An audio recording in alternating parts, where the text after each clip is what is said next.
I saw her smile before I heard it. The soft, warm kind she used to give me years ago, back when life was simpler and we didn't need reasons to feel close. She stood near the entrance of the cafe, sunlight catching her hair as she tucked a loose strand behind her ear. And the man standing in front of her, he made her laugh. Not the polite kind, not the casual kind, the real kind.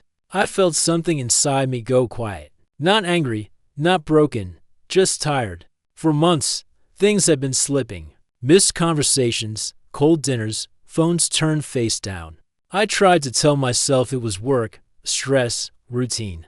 But in that moment, watching her smile at a stranger like she hadn't smiled at me in ages, something inside me finally admitted what I refused to face.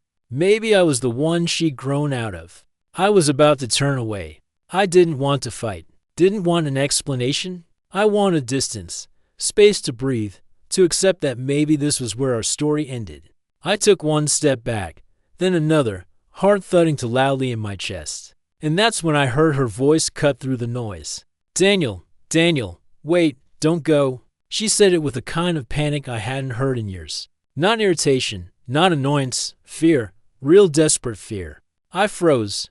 She pushed past the crowd, nearly jogging to reach me. Her hand grabbed my arm, not softly, not cautiously, but like she was holding on to something slipping away. Why were you leaving? She asked, breathless. I tried to keep my voice steady. I didn't want to interrupt. She blinked confused until the man behind her stepped forward. Oh, your husband, he said quickly, extending a hand. You must be Daniel. I'm Ethan, her cousin.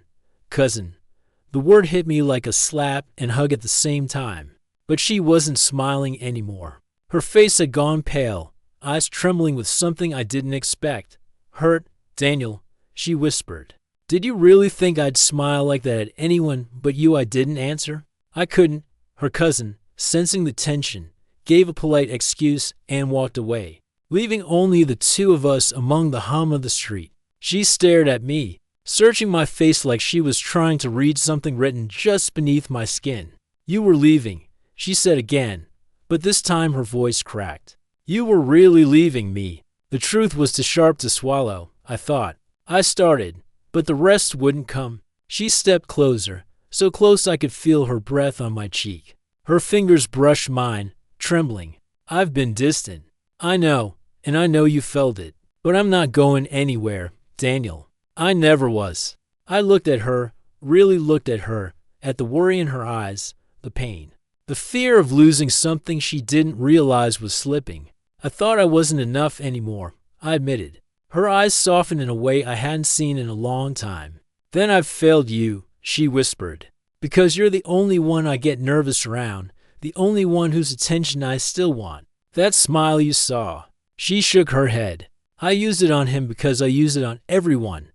But the one I saved for you. You don't look at me long enough to see it anymore. Silence wrapped around us, thick and fragile. Then something unexpected happened. She grabbed my face with both hands and kissed me. Not a soft, hesitant kiss.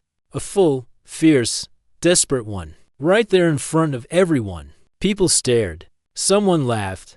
A couple clapped, but she didn't care. Neither did I when she finally pulled back. Her forehead rested against mine. I choose you, she said, voice trembling. Every day, even on the days I forget how to show it. And in that moment, surrounded by strangers standing in the middle of a noisy street, I realized something. I had been so afraid of losing her that I hadn't noticed she was terrified of losing me, too. I wrapped my arms around her, pulling her into me like I was anchoring myself to something I almost walked away from forever. She whispered, "Don't ever leave without talking to me first." This time I smiled.